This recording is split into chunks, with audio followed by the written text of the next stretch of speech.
Most people assume a $150 cordless vacuum is going to feel cheap. So here's something that doesn't add up. In side-by-side comparisons, this budget upright actually matched the suction of a vacuum that costs 5 times as much. But there's one issue with it that could make it completely wrong for your house, and I want to get into that before you spend a single dollar.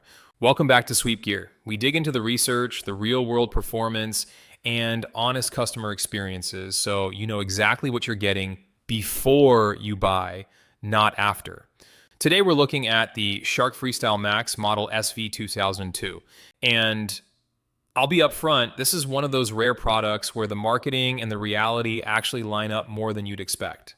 So why does a vacuum this cheap even work this well? A lot of budget cordless vacuums cut corners exactly where it hurts. The suction itself, that's the one thing you can't fake your way around. So when this one goes head to head with machines that cost hundreds more and holds its own, that's worth paying attention to. Here's what stood out first.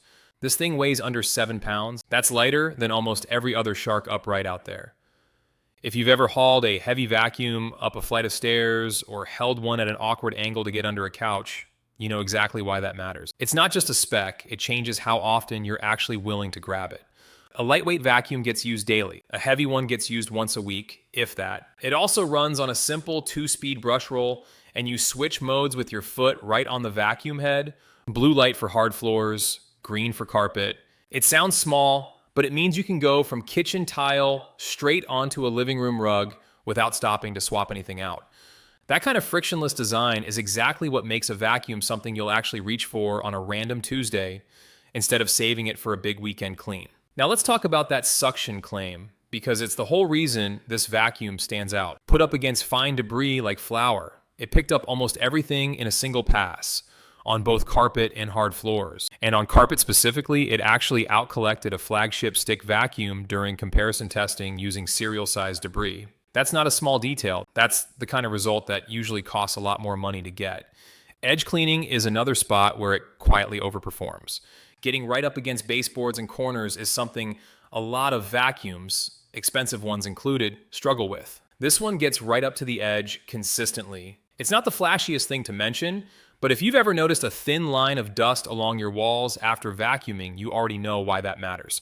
All right, here's where I need to slow down, because this is the part most listings won't tell you clearly enough.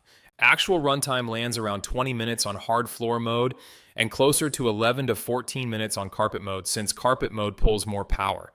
That's a real number, not a worst case scenario. If you live in a small apartment or a place with mostly hard flooring, that's probably plenty. But if you've got a house with multiple rooms of carpet, you're very likely going to run out of charge before you run out of floor. And recharging takes about 3 to 3.5 hours.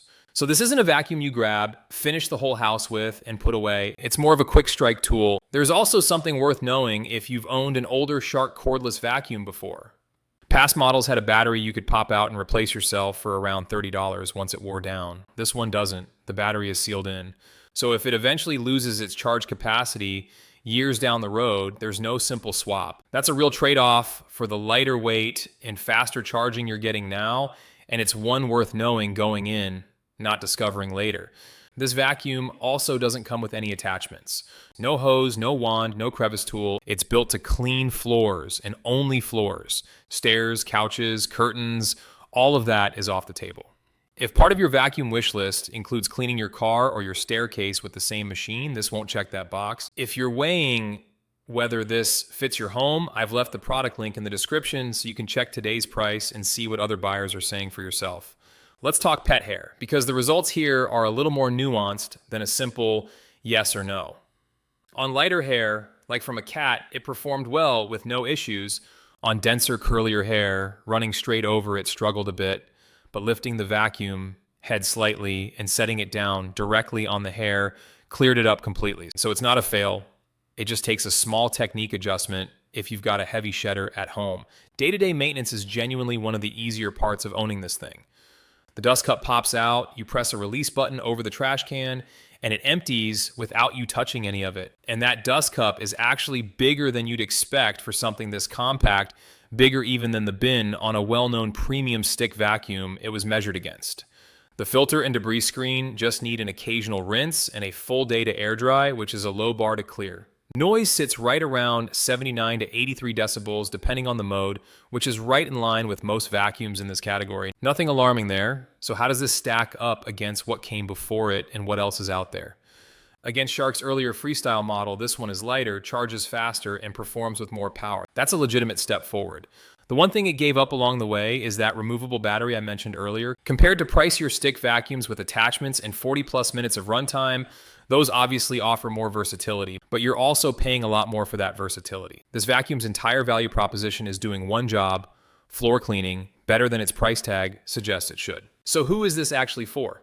If you're in an apartment, a smaller home, or you mainly need something for quick daily pickups rather than one long, deep clean session, this fits that role really well. It's also a strong pick if you want something light enough to use without any strain, especially if a heavy traditional upright has been a hassle.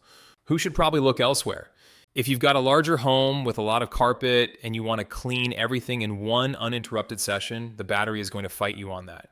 And if stairs, furniture, or car interiors are part of your regular routine, you'll need a second tool anyway, so it might make more sense to invest in a vacuum that already covers that ground. Is it worth the money? Based on everything here, yes, for the right household. The suction performance is real and well documented, not just a marketing line. The 5-year limited warranty is also longer than what you typically see at this price point, which says something about how confident the company is in its long-term reliability, even though we don't have years of ownership data yet, since this model is still fairly new. If your home matches what this vacuum is built for, it delivers more than its price suggests it should. If your home doesn't match that, no amount of good suction is going to fix a battery that taps out halfway through your carpet. That's the honest breakdown. A great feature list doesn't automatically mean a great fit for every home, and that's really the whole point of working through this before you buy instead of after. If this kind of straightforward, no fluff breakdown helped you out, tapping the like button genuinely helps this reach more people trying to make the same decision. And if you want more honest vacuum breakdowns like this one, subscribing means you won't miss the next one. Let me know in the comments what kind of home you're working with, hard floors, carpet, pets, all of it.